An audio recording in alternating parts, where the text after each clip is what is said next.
Assalamualaikum warahmatullahi wabarakatuh. Perkenalkan, saya Oktilianti dengan NIM 210504037. Saya merupakan salah satu mahasiswa program studi ilmu hukum, Fakultas Ilmu Sosial dan Ilmu Politik. Tugas konten digital ini saya buat guna memenuhi tugas pada mata kuliah Hukum Dagang dengan dosen pengampu Ibu Lia Nuraini SHMH. Baiklah, di sini saya akan membahas materi mengenai surat berharga. Secara umum, surat berharga didefinisikan sebagai sebuah dokumen yang diterbitkan oleh penerbitnya sebagai pemenuhan suatu prestasi berupa pembayaran sejumlah uang sehingga berfungsi sebagai alat bayar kepada pihak yang memegang surat tersebut, baik pihak yang diberikan surat berharga oleh penerbitnya ataupun pihak lain yang telah menerima.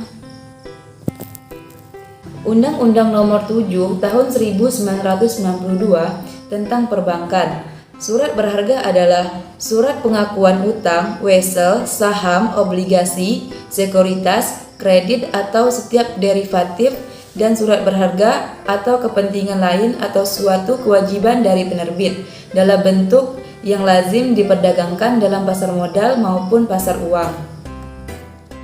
Adapun syarat surat berharga, yang pertama yaitu syarat formil, menyebutkan nama atau jenis surat berharga secara jelas. Yang kedua, memuat atau mengandung persyaratan, kesanggupan, janji, perintah atau kewajiban yang tidak bersyarat, yang isinya dapat berupa surat-surat perintah membayar, surat hak atas keuangan atau kendaraan atau kebendaan, alat kredit dan sebagainya. Adapun syarat material, yang pertama adanya perikatan dasar atau sebab-sebab yang sah. Yang kedua merupakan hak atas untuk mendapatkan pembayaran uang atau penyerahan kebendaan. Yang ketiga dapat dialihkan dengan cara endorsement, cheese atau peralihan dari tangan ke tangan.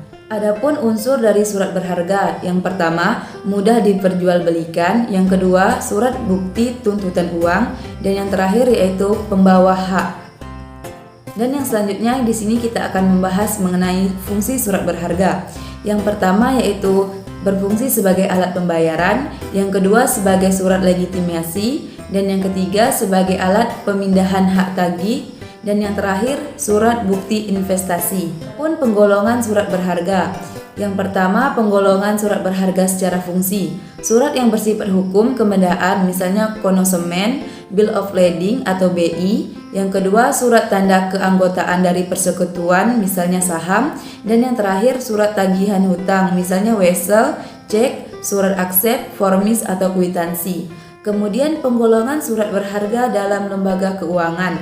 Yang pertama, surat berharga yang dikenai dalam lembaga keuangan bank, misalnya sertifikat deposito, simpangan giro, dan cek. Yang kedua, surat berharga pada lembaga keuangan non-bank, misalnya efek atau pasar modal, interbank call money. Dan yang terakhir, surat berharga dalam kegiatan perdagangan internasional, misalnya bill of lading atau konsumen, dokumen barang seperti invoice atau faktur, dan polis asuransi. Adapun jenis-jenis surat berharga, yang pertama yaitu penggolongan surat berharga dalam Kitab Undang-Undang Hukum Dagang. Yang pertama wesel, cek, surat sanggup, kwitansi, dan saham. Kemudian penggolongan surat berharga di luar Kitab Undang-Undang Hukum Dagang. Yang pertama billet giro, yang kedua travel queue, yang ketiga credit card, dan yang terakhir MCO. Di sini kita akan membahas satu persatu, yang terutama dulu yaitu wesel.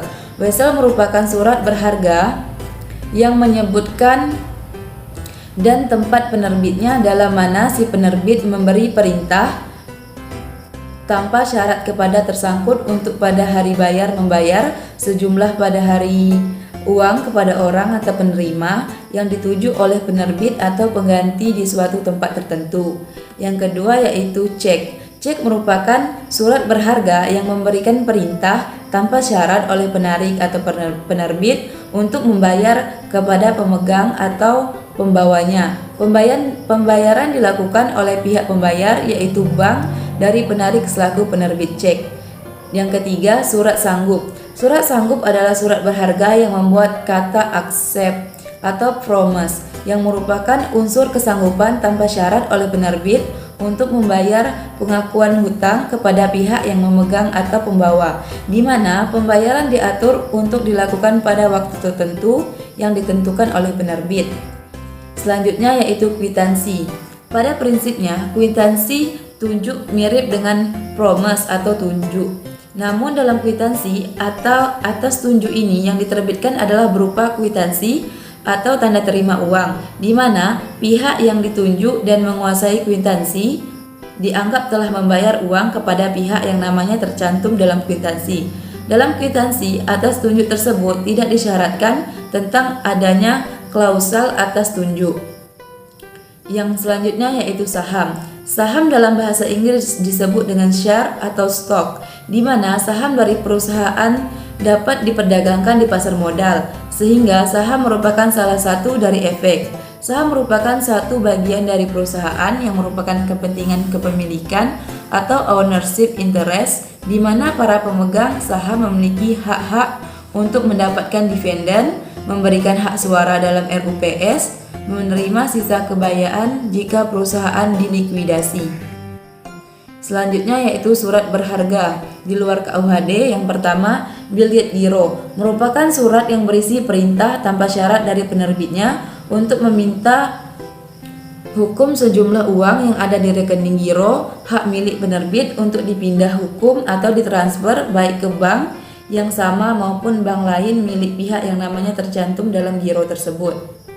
Yang kedua yaitu travel check. Travel check atau cek perjalanan adalah surat yang berharga dikeluarkan oleh sebuah bank yang mengandung nilai di mana untuk penerbit sanggup membayar sejumlah uang sebesar nilai nominalnya kepada orang yang bertanggung jawab tertentu terhadap cek perjalanan itu. Yang selanjutnya yaitu credit card. Credit card atau kartu kredit adalah kartu plastik yang dikeluarkan oleh istur, yaitu bank atau lembaga keuangan lainnya yang fungsinya adalah sebagai pengganti uang tunai. Demikian materi terkait surat berharga yang dapat saya jelaskan. Terlebih dan terkurang saya mohon maaf. Wabillahi taufiq wal hidayah. Wassalamualaikum warahmatullahi wabarakatuh.